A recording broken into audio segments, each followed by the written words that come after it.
Barbière. C'est mercredi après-midi, à 14h31 exactement. Je suis à la Barbière, assise à une table. J'ai devant moi et sur ma gauche les tours, dans mon dos le complexe socioculturel et l'arrêt du tram à ma droite. Il fait beau, un parfum de printemps plane dans l'air. Les rayons de soleil se glissent facilement entre les branches des arbres qui n'ont pas encore retrouvé leurs feuilles vertes. Un groupe de jeunes filles traverse le quartier. Les garçons parlent fort. Les mamans accompagnent les enfants d'un parc de jeux à un autre. Devant le complexe, les gens se croisent et s'arrêtent sur le petit muret et discutent. Le bruit du tram, dans son rythme régulier, s'arrête pour déposer quelques passants.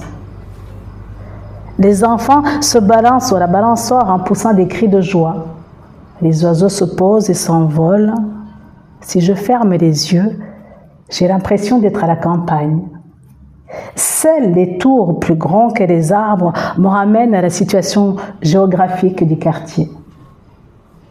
Soudain, un cri déchirant au loin, peut-être dans une des tours hors de ma vue. Un seul cri, survenu de ma gauche et de ma droite des camionnettes de police. D'abord 3, puis 4. Une 5e dans la rue à ma gauche. Je ne les ai pas vus arriver. Je ne les ai pas entendus. Ils avancent doucement, puis se dispersent par petits groupes dans le quartier. Un petit groupe de policiers armés s'avance dans ma direction. Je cherche mes papiers, je me prépare à être contrôlée. Ils passent à côté de moi sans rien me demander.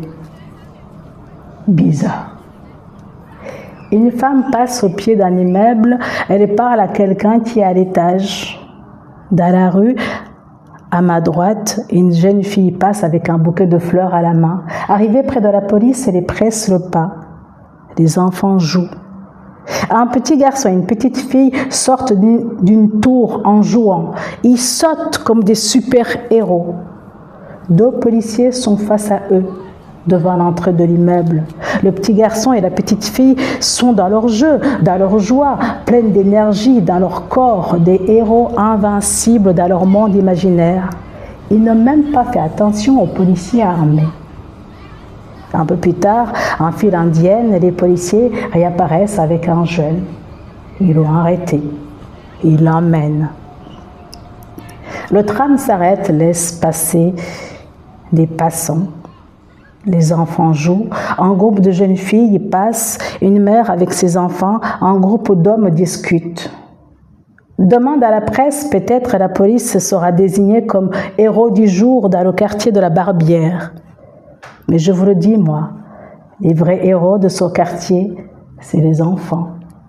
La joie des enfants. La presse n'est jamais là quand il y a la fête. La presse n'est jamais là quand les gens sont dans leurs plus beaux habits, les couleurs traditionnelles pour célébrer les mariages. La presse n'est jamais là pour entendre les cris de la joie à la naissance des enfants. La presse n'est jamais là quand les associations s'organisent pour répandre l'odeur des crêpes, des gaufres dans le quartier, le parfum du thé à la menthe, l'odeur de la fleur d'oranger. La presse n'est jamais là pour relater la générosité, l'entraide et la solidarité. La presse n'est jamais là pour entendre les rires des enfants. La presse ne connaîtra jamais les vrais héros du quartier. La presse n'est jamais là au bon moment. Mais moi, je suis là. Avant de quitter ma place, dans ma tête, je prends des photos pour ne pas oublier. Je m'imagine comme un oiseau. Je vole au-dessus des tours et je prends une photo de tout le quartier. Je me pose sur une des tours et je prends une photo du paysage au loin. Et une photo des arbres, ils sont beaux. Et une photo de la balançoire, souvenir d'enfance.